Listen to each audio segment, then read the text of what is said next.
जब संत आपसे मिलने के लिए जाए तो उसको अपना बड़ा भाग समझना चाहिए। क्यों? क्योंकि संतन को मिलबो करे सब कष्टन को अंत। जिस दिन संत मिल जाते हैं उस दिन सारे कष्ट का अंत हो जाता है। संत समागम हरि कथा तुलसी दुर्लभ दो, सुतदारा अरु लक्ष्मी पापियों के भी होय। संतों का समागम, आपको संत मिल जाए, आपके घर में संत आकर के रुक जाएं और आपके घर में भगवान की कथा हो जाए। माता जी बताइए कितनी बार सत्यनारायण भगवान की कथा सुनी हो? एक को बार सुनी? सत्यनारायण भगवान की कथा सुनी कभी जीवन में? हाथ उठाइए, कौन कौन सत्यनारायण भगवान की कथा सुना है? अपने घर में कौन कौन सत्यनारायण भगवान की कथा करवाया है? कितना खर्चा आएगा? 2 से 3 हजार, ज्यादा से ज्यादा 5 हजार। लेकिन कितना दुर्लभ है। भागवत और राम कथा की तो बात ही छोड़ दो। संत समागम हरि कथा तुलसी दुर्लभ दो। इस जगत में 2 चीज बड़ी दुर्लभ है, असुत दारा और लक्ष्मी पापियों के भी हो। सुत पुत्र, रावण के कितने पुत्र थे? 1 लाख पूत, 1.25 लाख नाती, रावण के दिया बाती। रावण की कितनी पत्नियां थी? 4 पत्नियां थी। और लक्ष्मी रावण के सोने का लंका था। लेकिन रावण के घर में संतों का आगमन नहीं होता था, संतों का सम्मान नहीं होता था और भगवान की कथा का सम्मान नहीं होता था। इसलिए भैया आज ध्रुव जो है नारद जी खुश हुए हैं और ध्रुव के कान में मंत्र प्रदान किया है। और मंत्र प्रदान करके अब ध्रुव चले हैं ओम नमो भगवते वासुदेवाय। मथुरा के तट पर यमुना जी के किनारे जाकर के ध्रुव जी तपस्या कर रहे हैं। और जैसे ही ध्रुव महाराज तपस्या कर रहे हैं भैया, पहले महीने में ध्रुव ने अन्न का त्याग किया है। पहले महीने में ध्रुव महाराज ने अन्न का त्याग करके केवल 3 दिन पर फलाहार करते हैं। और फिर दूसरे महीने में 6 दिन पर ध्रुव जो 5 वर्ष का बालक है, दूसरे महीने में 6 दिन पर सूखे पत्ते खाता है।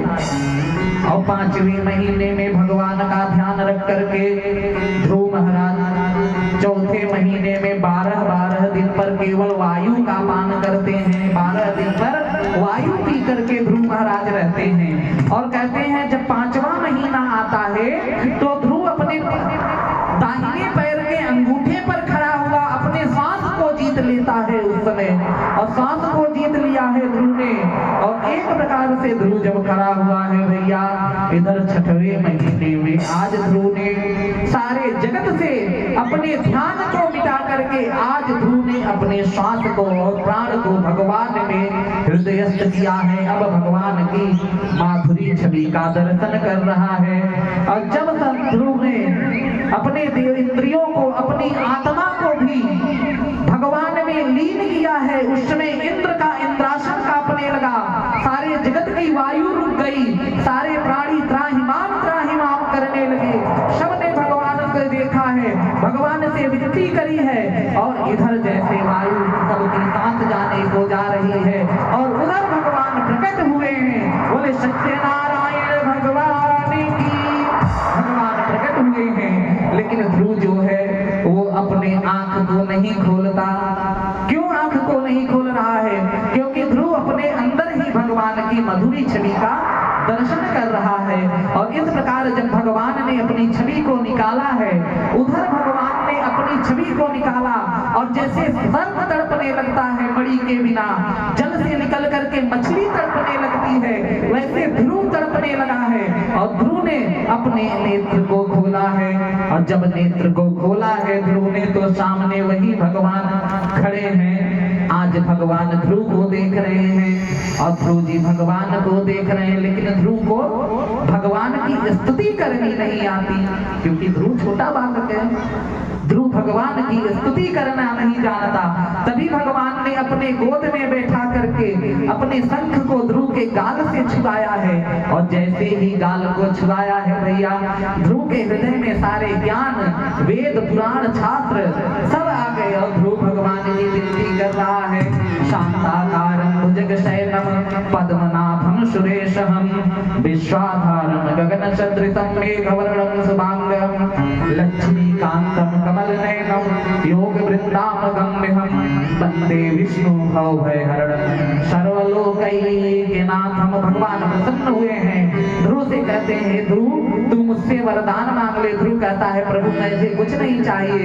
लेकिन भगवान कहते हैं, पुत्र मेरा दर्शन अमोघ होता है, मैं जिसे दर्शन देता हूँ उसे वरदान जरूर देता हूँ। कुछ वरदान मांगो, तेरे मन में जो इच्छा है मैं तुझे आशीर्वाद देता हूँ कि तू जा करके उस राज्य का राज्य कर, और आखिरी समय में तू मेरे धाम को आएगा। ध्रुव जी महाराज कई वर्षों तक राज्य करे हैं, और राज्य करने के बाद जब ध्रुव अपने धाम को जाने लगे तो भगवान का विमान आया है। ध्रुव का शरीर छूटा नहीं है, ध्रुव महाराज का शरीर इसी शरीर के साथ भगवान के धाम को गए हैं। ध्रुव के पास मृत्यु महारानी आई है, लेकिन ध्रुव का पुण्य इतना ज्यादा है कि वो ध्रुव के शरीर को छू नहीं पाती। अगर आप में पुण्य है तो आपके प्रारब्ध आपके शरीर को नहीं छूते। जब वजन बढ़ जाता है तो जो इस तरह हम लोग तड़पते रहते हैं रोग से, वो प्रारब्ध हमारे शरीर को नहीं छूता। मृत्यु महारानी आई है, भगवान का विमान आया है। मृत्यु कहती है कि हे प्रभु, इस जगत में जो भी जाता है पहले मेरा वर्ण करता है, बिना मेरा वर्ण किए कोई इस जगत से जाता नहीं, पहले मेरा वर्ण करें तब इस जगत को जाएं। ध्रुव ने कहा कि मैं क्या कर सकता हूँ। तब भगवान के पार्षद ने कहा कि हे प्रभु, इस रथ पर चढ़ना है, मृत्यु देवी बैठ रही है, उसके ऊपर पैर रख करके आप चढ़िए। लेकिन फिर ध्रुव ने कहा कि पहले ये बताओ मेरी माता कहाँ है। अगर मेरी माँ स्वर्ग भगवान के लोक को नहीं जाएगी तो मैं भगवान के लोक को नहीं जाऊंगा।